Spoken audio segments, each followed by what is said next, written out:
It's 1 o'clock GMT.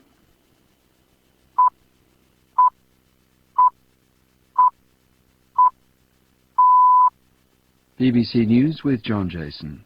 Rebel forces in Liberia are once again fighting their way into the suburbs of the capital Monrovia.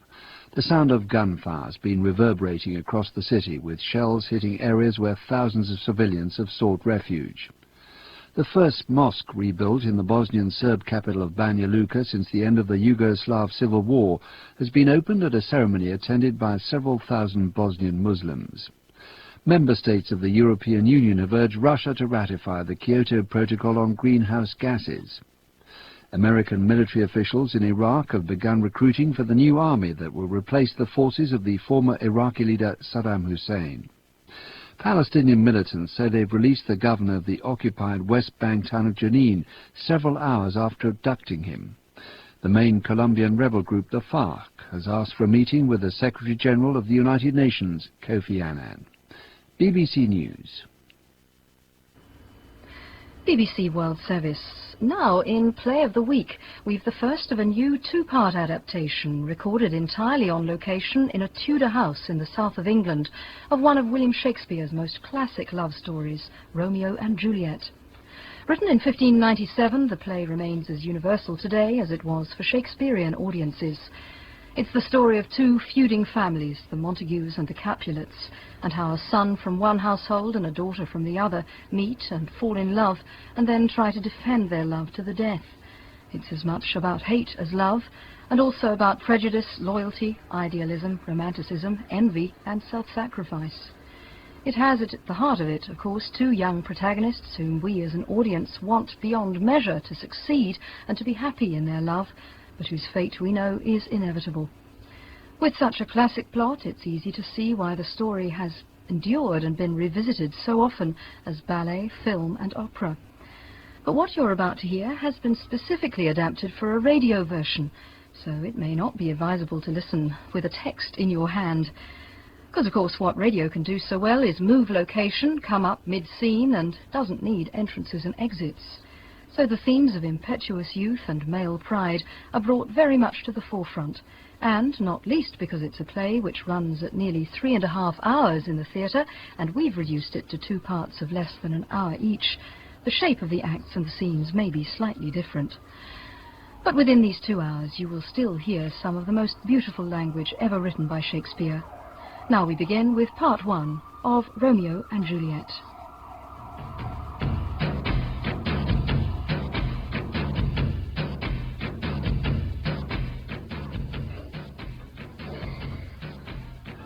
Noise is this?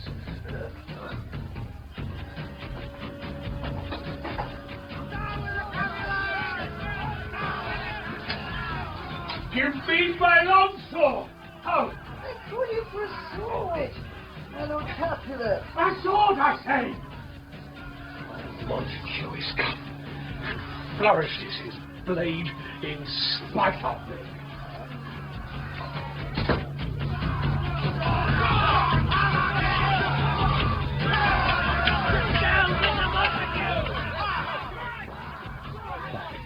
Lord Capulet! Lord Montague, thou shalt not stir a foot to seek a foe. Madam, hold me not. Let me go!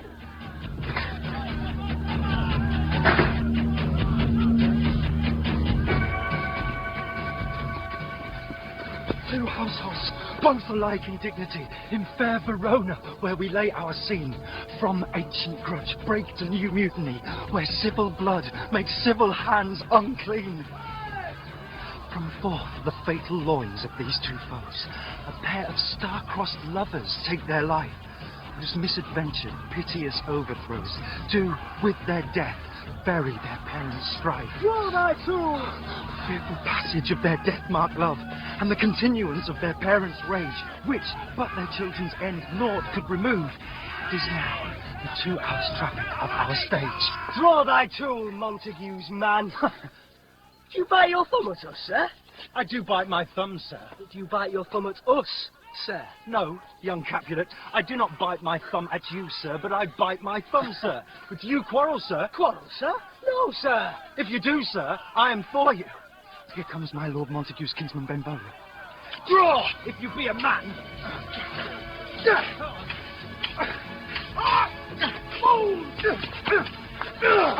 Put up your swords! You know not what you do! Now, drawn among these heartless hinds. Turn thee, Benvolio, look upon thy death. Tybalt, I do but keep the peace. Put up thy sword, or manage it to part these men with me. What, drawn and talk of peace? I hate the word, as I hate hell, all Montagues, and thee. Have at thee, coward!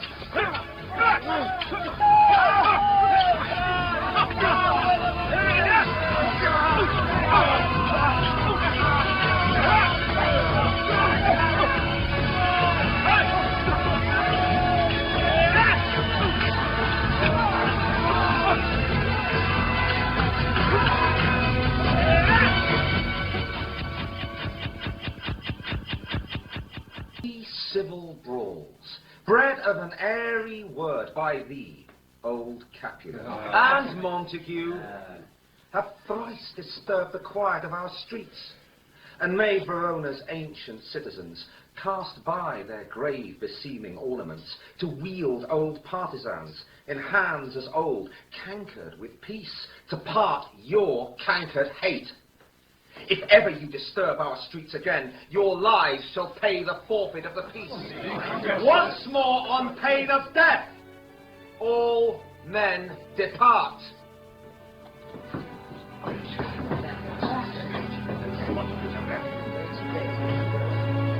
Benvolio, where is Romeo? Saw you him today? A modesty of an hour before the worshipped sun peered forth the golden window of the east, a troubled mind drave me to stir abroad, where underneath the grove of sycamore that westward rooteth from the city's side, so early walking did I see the sun. For many a morning hath he there been seen, with tears augmenting the fresh morning dew, adding to clouds more clouds with his deep sighs. Could we but learn from whence his sorrows grow, we would as willingly give cure as know.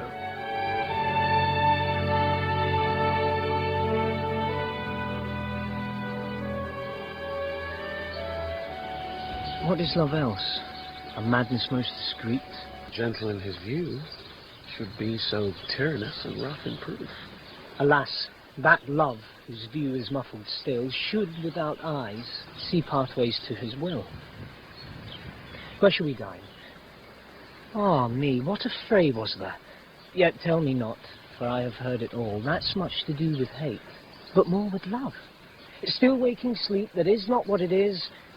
This love feel I that feel no love in this. Dost thou not laugh? No, 'cause I rather weep. Good heart at what?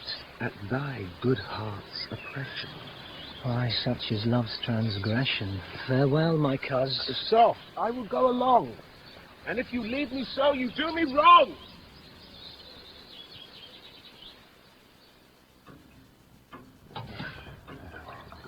But, Lord Capulet, what say you to my suit? But, Paris, I say what I've said before. Juliet is yet a stranger in the world.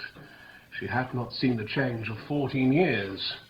Let 2 more summers wither in their pride, ere we may think her ripe to be a bride. Younger than she, a happy mother's maid? And too soon marred are those so early made. The earth has swallowed all my hopes but she. She is the hopeful lady of my earth. Oh, but woo her, gentle Paris. Get her heart. My will to her consent is but a part, and she agree, within her scope of choice lies my consent and fair according voice. This night I hold an old accustomed feast, whereto I have invited many a guest, such as I love, and new among the store, one more, most welcome, makes my number more. At my poor house, look to behold this night earth-treading stars that make dark heaven light.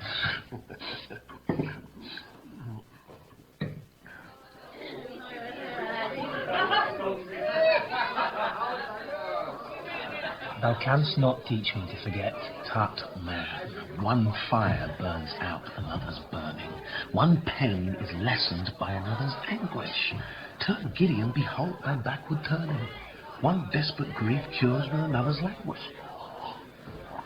Take thou A new infection to thy eye, and the rank poison of the old will die. Your plantain leaf is excellent for that.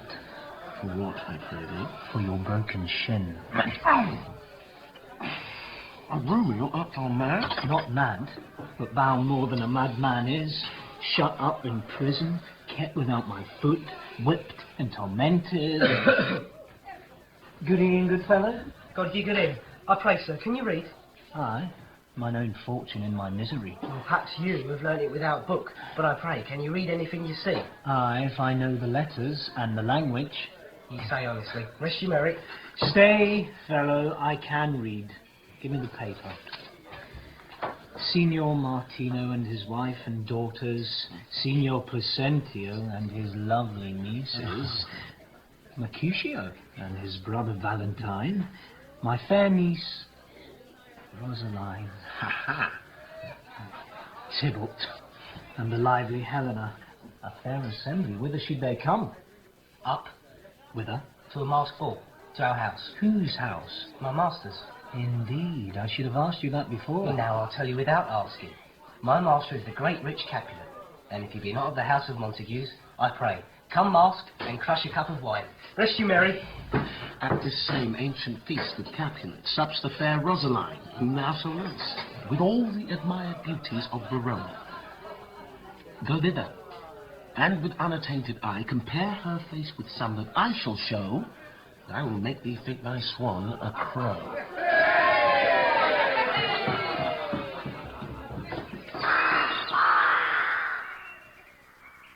Nurse? Nurse? Madam? Where's my daughter Juliet? Call her forth to me. Oh, I'm a maidenhead. A 12-year-old had better come. What, lamb?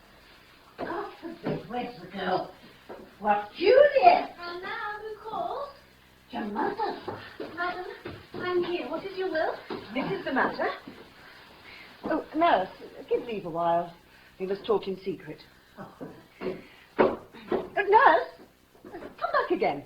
Oh. I have remembered me. Thou'lt hear our counsel. Thou knowest my daughter is of a pretty age. Faith, I can tell her age into an hour. She's not 14. I'll lay 14 of my teeth, and yet to my teeth be it spoken, I have but 4. She is not 14. How long is it now to Lammastide? A fortnight and odd days. Even or odd, of all days in the year, come Lammas Eve at night, shall she be 14.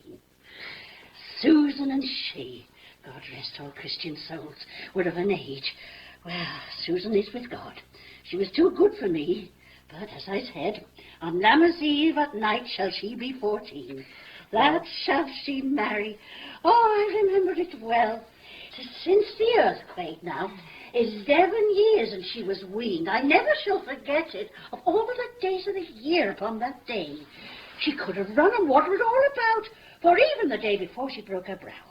And then my husband, God be with his soul, and was a merry man, took up the child. Yet, quoth he, dost thou fall upon thy face? Thou wilt fall backward when thou hast more wit. Wilt thou not, Jewel? And by my holy day, the pretty wretch left crying and said, aye, and pretty fool, it stinted and said, ah. Enough of this, I pray thee, hold thy peace. Yes, madam. Yet I cannot choose but laugh. Yes, quoth my husband, forced upon thy face, thou wilt fall backward when thou comest to age. Wilt thou not, Jewel? It stinted and said, ah. Consent now too, I pray thee, nurse, say I. Oh, these I have done. God mark thee to his grace. Thou wast the prettiest babe that e'er I nursed, and I might live to see thee married once. I have my wish. Married? That marry is the very theme I came to talk of. Tell me, daughter Juliet, how stands your dispositions to be married? It is an honour that I dream not of. Honour? Were not I thine only nurse, I would say thou hadst some wisdom from thy teeth. Well, think of marriage now. Younger than you, here in Verona, ladies of esteem are made already mothers. But by my count, I was your mother much upon these years that you are now a maid. Thus then, in brief, the valiant Paris seeks you for his love. A man, young lady, such a man as all the world. Why, he's a man of wax. Verona's summer has not such a flower. Nay, he's a flower, he's a very flower. What say you? Can you love the gentleman? This night you shall behold him at our feast. Read o'er the volume of young Paris' face, and find delight writ there with beauty's pen. Speak briefly. Can you like of Paris' love? I'll look to like, if looking liking move. But no more deep will I endart mine eye than your consent gives strength to make it flow. Oh. Madam, the guests are come. Oh! We follow thee.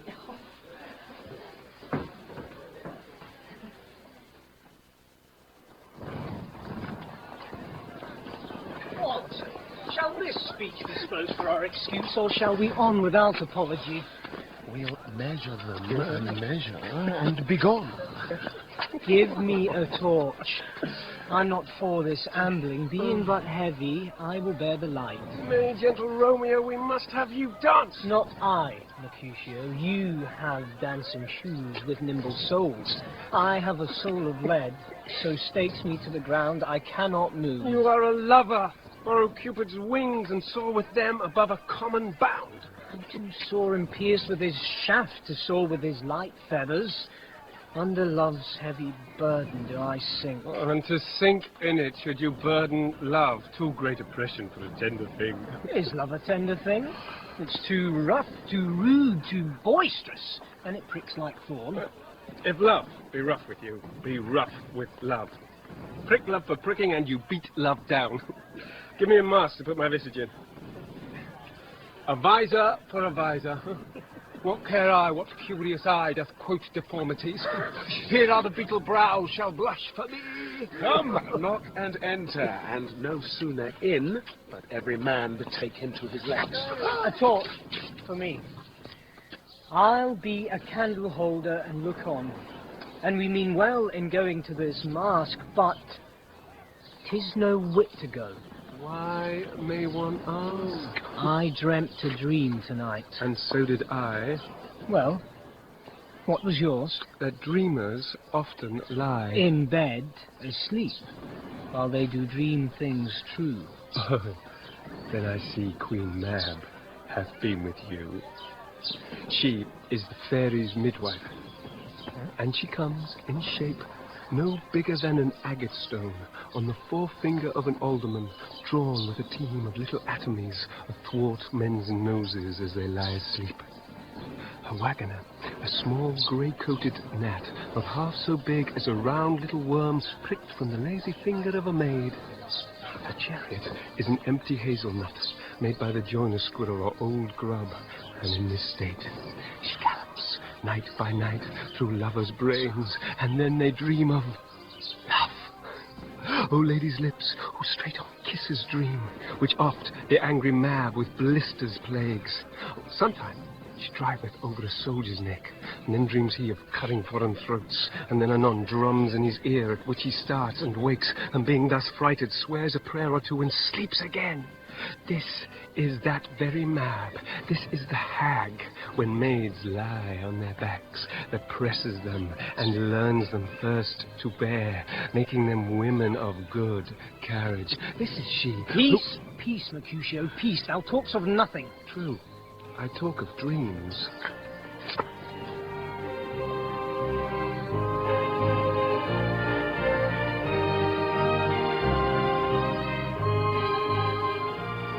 Welcome, gentlemen. Ladies that have their toes unpaved with corns will have a bout with you. Ah, my mistresses, which of you all will now deny to dance?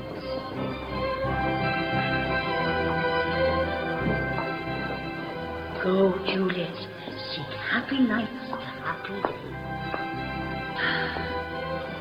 What lady is that? Oh, she doth teach the torches to burn bright. The measure done, I'll watch her place of stand, and touching hers make blessed my rude hand. Did my heart love till now? Forswear its sight, for I ne'er saw true beauty till this night. If I profane with my unworthiest hand this holy shrine, the gentle fine is this, my lips, two blushing pilgrims ready stand to smooth that rough touch with a tender kiss. Good pilgrim, you do wrong your hand too much, which mannerly devotion shows in this. For saints have hands that pilgrims' hands do touch, and palm to palm is holy palmer's kiss. Have not saints lips, and holy palmers too? I pilgrim lips that they must use in prayer. Ah, then, dear saint, let lips do what hands do. They pray grant thou, lest faith turn to despair. Saints do not move, though grant for prayer's sake. And move not, while my prayer's effect I take. Thus, from my lips by yours, my sin is purged. Then have my lips the sin that they have took. Sin from my lips. Trespass, sweetly urge, give me my sin again. Juliet? Juliet? Oh, you kissed by the book. Madam, your mother craves a word with you. I come. What is her mother? Marry bachelor. Her mother is the lady of the house, and a good lady and her wise and virtuous. I nursed her daughter, that you talked withal. I tell you, he that can lay hold of her shall have the chinks. Is she a Capulet? Ah, dear account, my life is my foe's debt.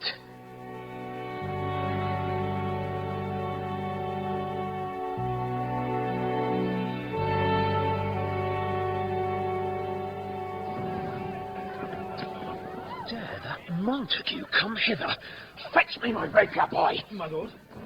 How now, Tybalt? Wherefore storm you so? Uncle, there is a Montague, our foe, a villain that is hither come in spite to scorn at our solemnity this night. Young Romeo, is it? 'Tis he, that villain Romeo. Content thee, gentle coz. Let him alone.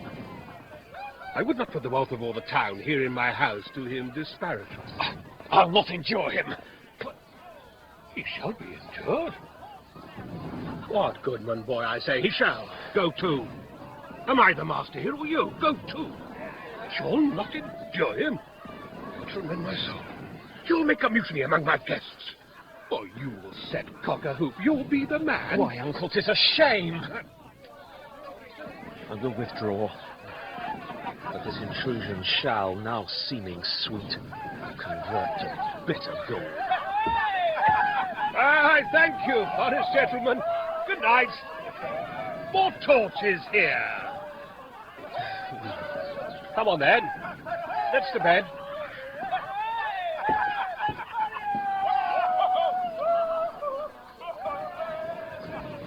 Come hither, nurse.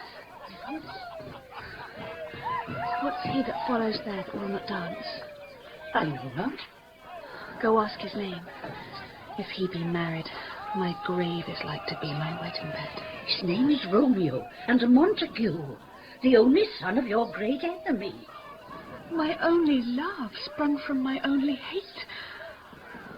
Too early seen, unknown, and known too late. Prodigious birth of love it is to me that I must love a loathed enemy. What's this? What's this? A rhyme I learned even now, of one I danced withal.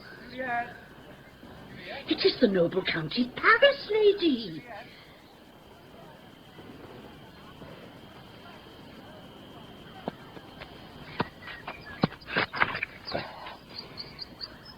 Can I go forward when my heart is here?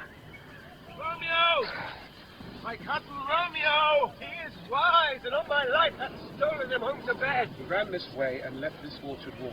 Call, good Mercutio. Ned, I'll conjure too. Romeo! Humors! Mad, mad! passion, lover! He hear thee, thou wilt anger him. Come. He hath hid himself among these trees to be consorted with the humorous night. Romeo, good night. He jests at scars that never felt a wound. But soft, what light through yonder window breaks? It is the east, and Juliet is the sun. Arise, fair sun, and kill the envious moon, who is already sick and pale with grief, that thou, her maid, art far more fair than she. Be not her maid, since she is envious. It is my lady. Oh, it is my love. Oh, that she knew she were. She speaks, yet she says nothing. What of that? Her eye discourses, I will answer it. I am too bold. 'Tis not to me she speaks. Two of the fairest stars in all the heaven, having some business, do entreat her eyes to twinkle in their spheres till they return. What if her eyes were there, they in her head? The brightness of her cheek would shame those stars as daylight doth a lamp. Her eyes in heaven would through the airy region stream so bright the birds would sing and think it were not night. See how she leans her cheek upon her hand. Ah, that I were a glove upon that hand, that I might touch that cheek. She speaks. Oh, speak again, bright angel, for thou art as glorious to this night being o'er my head as is a winged messenger of heaven. Oh, Romeo, Romeo, wherefore art thou Romeo? Deny thy father, and refuse thy name. Or if thou wilt not, be but sworn my love, and I'll no longer be a Capulet. Shall I hear more, or shall I speak at this? 'Tis not thy name that is my enemy. Thou art thyself, though not a Montague. What's Montague? It is nor hand, nor foot, nor arm, nor face, nor any other part belonging to a man. Oh, be some other name. What's in a name? That which we call a rose by any other name would smell as sweet. So Romeo would, were he not Romeo called, retain that dear perfection which he owes without that title. Romeo, doff thy name, and for that name which is no part of thee, take all myself. I take thee at thy word. Call me but love, and I'll be new baptized. Henceforth I never will be Romeo. What man art thou that thus bescreened in night so stumblest on my counsel? By a name. I know not how to tell thee who I am. My name, dear saint, is hateful to myself because it is an enemy to thee. Had I it written, I would tear the word. My ears have not yet drunk 100 words of that tongue's utterance, yet I know the sound. Art thou not Romeo, and a Montague? Neither, fair saint, if either thee dislike. How camest thou hither, tell me, and wherefore? The orchard walls are high and hard to climb, and the place death, considering who thou art, if any of my kinsmen find thee here. With love's light wings did I o'erperch these walls. For stony limits cannot hold love out, and what love can do, that dares love attempt. Therefore thy kinsmen are no let to me. If they do see thee here, they will murder thee. Alack, there lies more peril in thine eye than 20 of their swords. Look thou but speak, and I am proof against their enmity. I would not for the world they saw thee here. I have night's cloak to hide me from their sight. And but thou love me, let them find me here. Come inside.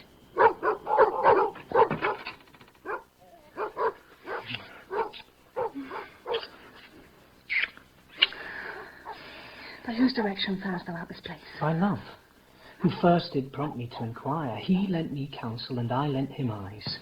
I am no pilot, yet wert thou as far as that vast shore washed with the farthest sea, I would adventure for such merchandise. Thou knowest the mask of night is on my face, else would a maiden blush bepaint my cheek for that which thou hast heard me speak tonight. Fain would I dwell on form, fain deny what I have spoke. But farewell compliment. Dost thou love me? I know thou wilt say aye, and I will take thy word.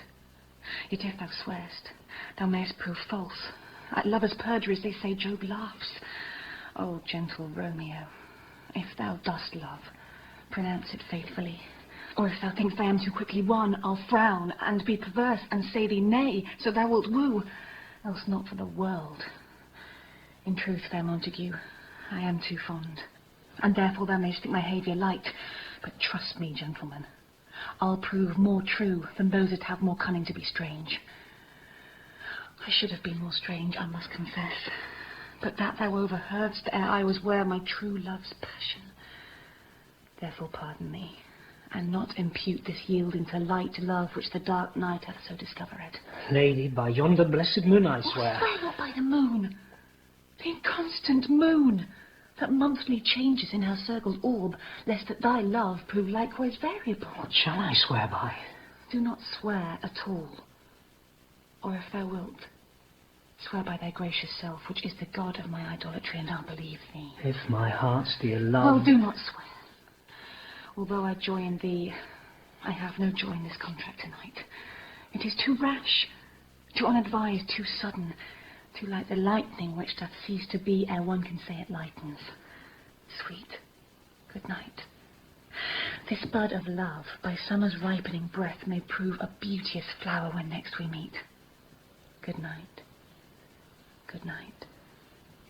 As sweet repose and rest come to thy heart as that within my breast. Ah, wilt thou leave me so unsatisfied? What satisfaction canst thou have tonight? The exchange of thy love's faithful vow for mine. I gave thee mine before thou didst request it, and yet I would it were to give again. Wouldst thou withdraw it? For what purpose, love? But to be frank and give it thee again. And yet I wish but for the thing I have. My bounty is as boundless as the sea, my love as deep. The more I give to thee, the more I have, for both are infinite. I hear some noise within. Dear love, adieu. Anon, good nurse. Sweet Montague, be true. Stay but a little. I will come again. Oh, blessed, blessed night. I am afeard, being a knight, all this is but a dream, too flattering sweet to be substantial. Very well, dear Romeo, and good night indeed. If that thy bent of love be honourable, thy purpose marriage, send me word tomorrow, by one that I'll procure to come to thee, where and what time thou wilt perform the rite. And all my fortunes at thy foot I'll lay, and follow thee, my lord, throughout the world. I come anon. But if thou mean'st not well, I do beseech thee. By and by I come, to cease thy suit and leave me to my grief. Tomorrow will I send. So thrive my soul. 1,000 times good night. 1,000 times the worse to want thy light. Love goes toward love as schoolboys from their books, but love from love towards school with heavy looks. Romeo! Oh, for a falconer's voice to lure this tassel gentle back again.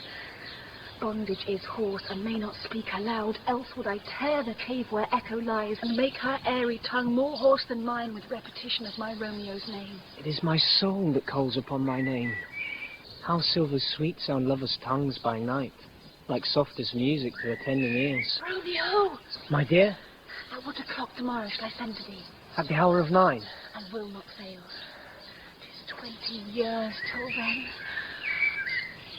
I have forgot where I did call thee back.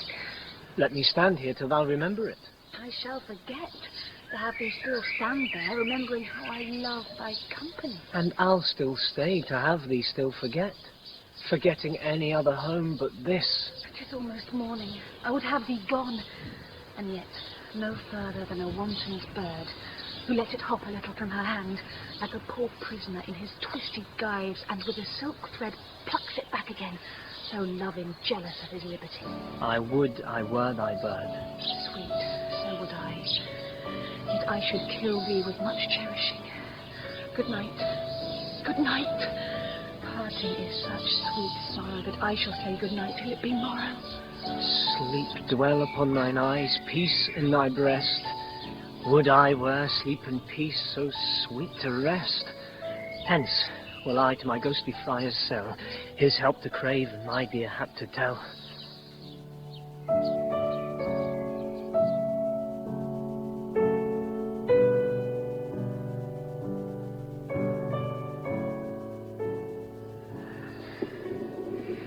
Within the infant rind of this small flower, poison hath residence and medicine power. For this, being smelt, with that part cheers each part. Being tasted, slays or ceases with the heart. Good morning, friar. Benedicite! What early tongue so sweet saluteth me? Young son, it argues a distempered head, so soon to bid good morrow to thy bed. Care keeps his watch in every old man's eye, and where care lodges, sleep will never lie. But where unbruised youth with unstuffed brain doth couch his limbs, there golden sleep doth reign. Therefore thy earliness doth me assure thou art uproused by some distemperature. Or if not so, then here I hit it right. Our Romeo hath not been in bed tonight. That last is true. The sweeter rest was mine. God pardon sin. Was thou with Rosaline? With Rosaline, my ghostly father? No. I forgot that name, and that name's woe. That's my good son. But where hast thou been then? I'll tell thee, ere thou ask it me again. I have been feasting with mine enemy, whereon a sudden one hath wounded me that's by me wounded. Both are remedies within thy help when holy physic lies. I bear no hatred, blessed man, for lo, my intercession likewise steads my foe. Be plain, good son, and homely in thy drift. Riddling confession finds but riddling shrift. Then plainly know, my heart's dear love is set on the fair daughter of rich Capulet. As mine on hers, so hers is set on mine, and all combined, save what thou must combine by holy marriage. When and where and how we met, we wooed and made exchange of vow, I'll tell thee as we pass. But this I pray, that thou consent to marry us today. Holy St. Francis, what a change is here! Is Rosaline, whom thou didst love so dear, so soon forsaken? Young men's love then lies, not truly in their hearts, but in their eyes. Thou chides me off for loving, Rosaline. For doting, not for loving, pupil mine. And that's me very love. Not in a grave, to lay one in, another out to have. I pray thee chide me not, for she whom I love now doth grace for grace, and love for love allow. The other did not so. Oh, she knew well. Thy love did read by rote, and could not spell. But come, young waverer, come go with me. In one respect I'll thy assistant be, for this alliance may so happy prove, to turn your household rancour to pure love. Oh, let us hence I stand in sudden haste. Wisely and slow, they stumble that run fast.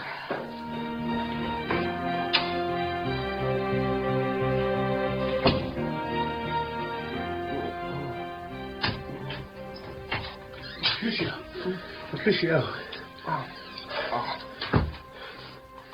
Tybalt, the kinsman of old Capulet, hath sent Romeo a letter to his father's house. A challenge on my life. Romeo will answer it. Any man that can write may answer a letter. Nay, he will answer the letter's master how he dares, being dead. Alas, poor Romeo, he's already dead. And is he a man to encounter Tybalt? What is Tybalt? More than the Prince of Cats, I can tell you. Oh, he's the courageous captain of compliments. He fights as you sing prick song, keeps time, distance, and proportion. Rest me his minim rests. 1, 2, and a third in your bosom. Oh, pox on such antique, lisping, affecting fantasticos. Let's seek the boy out.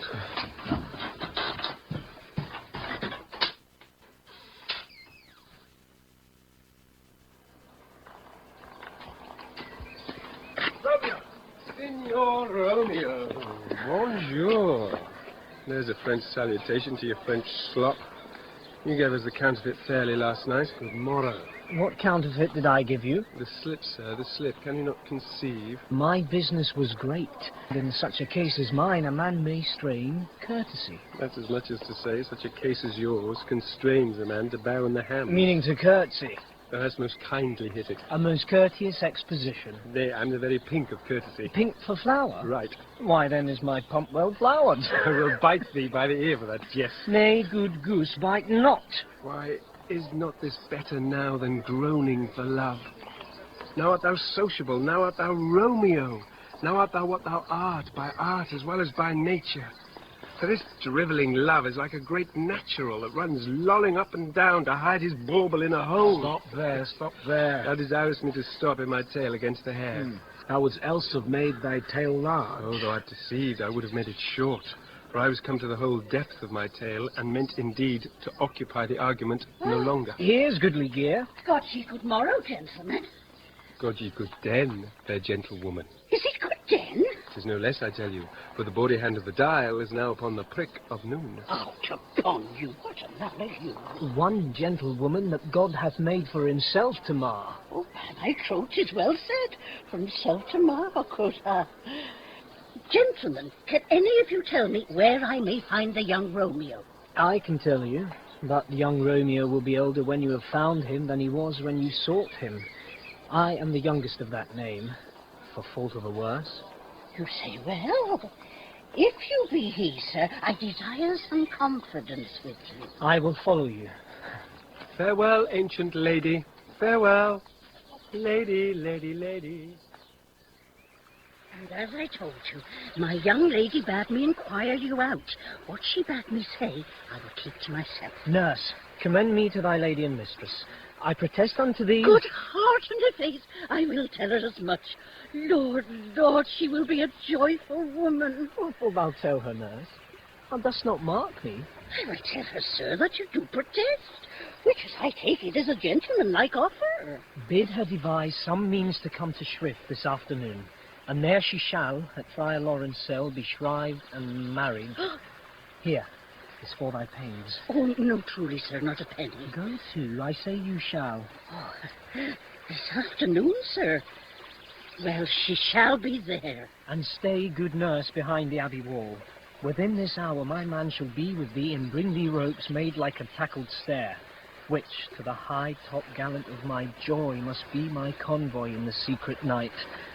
Farewell, be trusty, and I'll quit thy pains. Farewell. Commend me to thy mistress. Well, sir, my mistress is the sweetest lady. Lord, Lord, when 'twas a little prating thing.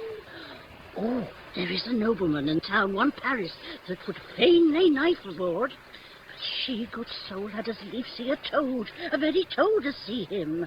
I anger her sometimes and tell her that Paris is the properer man. But I'll warrant you, when I say so, she looks as pale as any clout in the birthful world. Commend me to thy lady.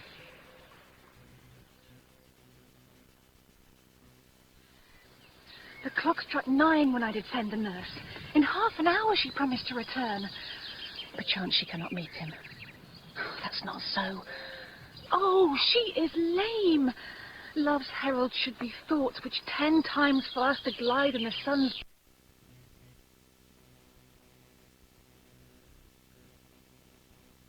beams, driving back shadows over lowering hills. Their nimble pinion doves draw love, and therefore hath the wind-swift Cupid wings. And now is the sun upon the highmost hill of this day's journey, and from 9 till 12 is 3 long hours, yet she is not come. Had she affections and warm youthful blood, she would be as swift in motion as a ball. My words would bandy her to my sweet love and his to me.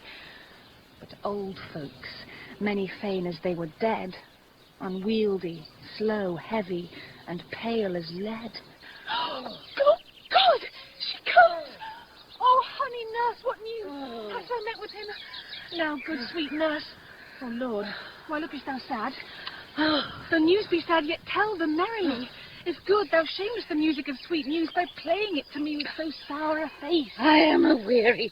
Give me leave a while. Fie, how my bones ache. What a jaunt have I had. Oh, would thou hadst my bones and I thy news. Nay, come, I pray thee, speak. Good, good now, speak. Oh, cheese you, what haste. Can you not stay a while? Do you not see that I am out of breath?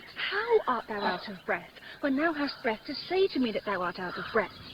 The excuse that thou dost make in this delay is longer than the tale thou dost excuse. Is thy news good or bad? Answer to that. Say either, and I'll stay the circumstance. Let me be satisfied, is good or bad. Well, you have made a simple choice. You know not how to choose a man. Romeo, no, not he. Though his face be better than any man's, yet his leg excels all men's. And for a hand and a foot and a body, though they be not to be talked on, yet they are past compare. He's not the flower of courtesy, but I'll warrant him gentle as a lamb. Oh, go thy ways, wench. Serve God. What, have you dined at home? No, no, but all this did I know before. What says he of our marriage? What of that? Lord, how my head aches. What a head have I. It beats as it would fall in 20 pieces. My back. Oh, t'other side. Oh, my back, my back. Oh, beshrew your heart for sending me about to catch my death with jaunting up and down. In faith, I am sorry that thou art not well. Sweet, sweet, sweet nurse, tell me what says my love. Your love says, like an honest gentleman and a courteous and a kind and a handsome and I warrant a virtuous. Where's your mother? Where is my mother? Why, she is within. Where should she be? How oddly thou repliest. Your love says, like an honest gentleman, where is your mother? Oh, good dear lady, are you so hot? Marry, come up, I trow. Is this the poultice for my aching bones? Henceforward do your message yourself. Here's such a coil. Come, what says Romeo? Have you got leave to go to shrift today? I have. Then hie you hence to Friar Lawrence cell. There stays a husband to make you a wife. Hie to high fortune, honest nurse, farewell!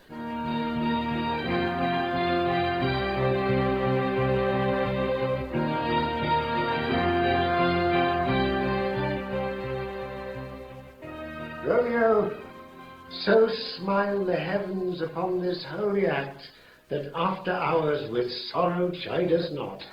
Father, amen.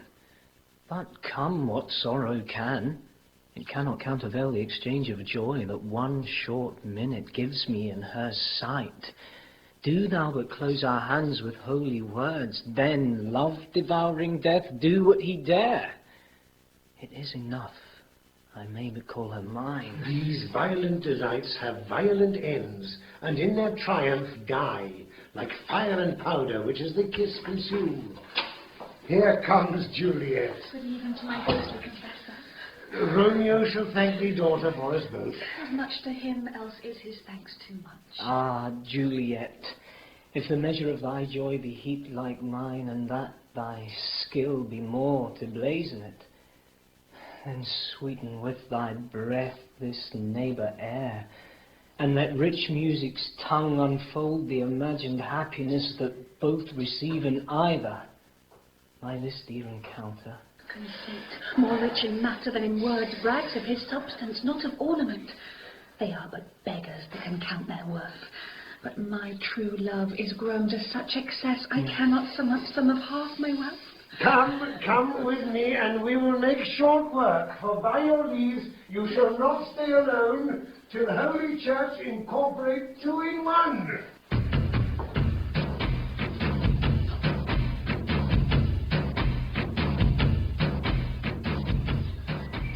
I pray thee, good Mercutio, let's retire. The day is hot, the Capulets abroad, and if we meet, we shall not escape a brawl. For now, these hot days is the mad blood stirring. Benvolio, thou art like one of those fellows that when he enters the confines of a tavern, claps me his sword upon the table and says, God send me no need of thee, and by the operation of the second cup draws it on the drawer, when indeed there is no need. Am I like such a fellow? By my head, here comes Tybalt. By my heel, I care not. Follow me close, for I will speak to them. Gentlemen, good Dad. A word with one of you. One word with one of us, Tybalt. Couple it with something, make it a word and a blow. You shall find me apt enough to that, sir, and you will give me occasion. Could you not take some occasion without giving? Mercutio, thou consortst with Romeo. Consort? What dost thou make us, minstrels? And thou make minstrels of us look to hear nothing but discord. Here's my fiddlestick. Here's that shall make you dance. Zoons, consort. We talk here in the public haunt of men. Either withdraw unto some private place and reason coldly of your grievances, or else depart. Here all eyes gaze on us. Men's eyes were made to look, and let them gaze. I will not budge for no man's pleasure. Well, peace be with you, sir. Here comes my man. Mercutio, what means this? Romeo, the hate I bear thee can afford no better term than this. Thou art a villain. Tybalt, the reason I have to love thee doth much excuse the appertaining rage to such a greeting. Villain am I none. Therefore farewell, I see thou knowest me not. Boy! This shall not excuse the injuries that thou hast done me, therefore turn and draw. I do protest. I never injured thee, but love thee better than thou canst devise, till thou shalt know the reason of my love. And so, good Capulet, which name I tender as dearly as mine own, be satisfied. Come, dishonourable, vile submission. Alistair Carter carries it away. Draw, Tybalt, you rat-catcher. Will you walk? What wouldst thou have with me? Good king of cats, nothing but one of your 9 lives. That I mean to make bold withal, and as you shall use me hereafter, try beat the rest of the 8. Will you pluck your sword out of his pitcher by the ears? Make haste, lest mine be about your ears ere it be out. I am for you. Mercutio, put thy rapier up! Come, sir, your passado. Draw, Benvolio. Put down their weapons, gentlemen, for shame. Outrage! Tybalt, Mercutio, the prince expressly hath forbidden bandying in Verona Street. Oh, Tybalt, feud Mercutio. Come, gentlemen, away! My lord. I am hurt. Oh, a plague of both your houses. What, art thou hurt? I scratch. Oh, marry, it is enough. Courage, man, the hurt cannot be much. No, it is not so deep as a well, nor so wide as a church door. But 'tis enough. 'Twill serve. Ask for me tomorrow, and you shall find me a grave man. I am peppered. I warrant for this world. A plague of both your houses. Zoons, a dog, a rat, a mouse, a cat, to scratch a man to death. A bracket, a rogue, a villain that fights by the book of arithmetic. Why the devil came you between us? I was hurt under your arm. I thought all for the best. Oh, help me to some house, Benvolio, or I shall faint. A plague of both your houses. They have made worms meat of me. Your houses...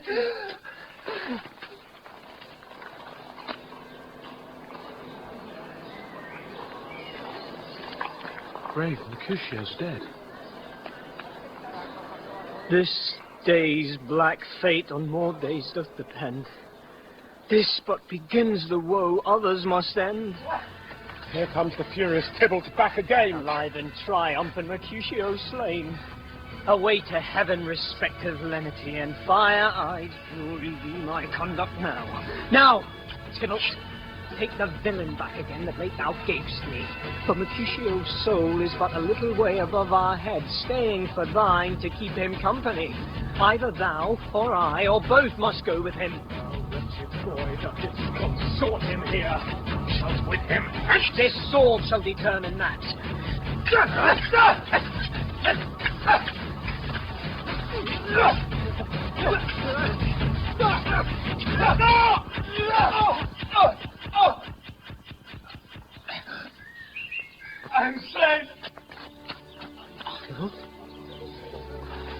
Romeo. Away, be gone. The citizens are up, and Tybalt slain. Stand not amazed. The prince will do me death if thou art taken. Hence, be gone. Away. Oh, I am fortune's fool.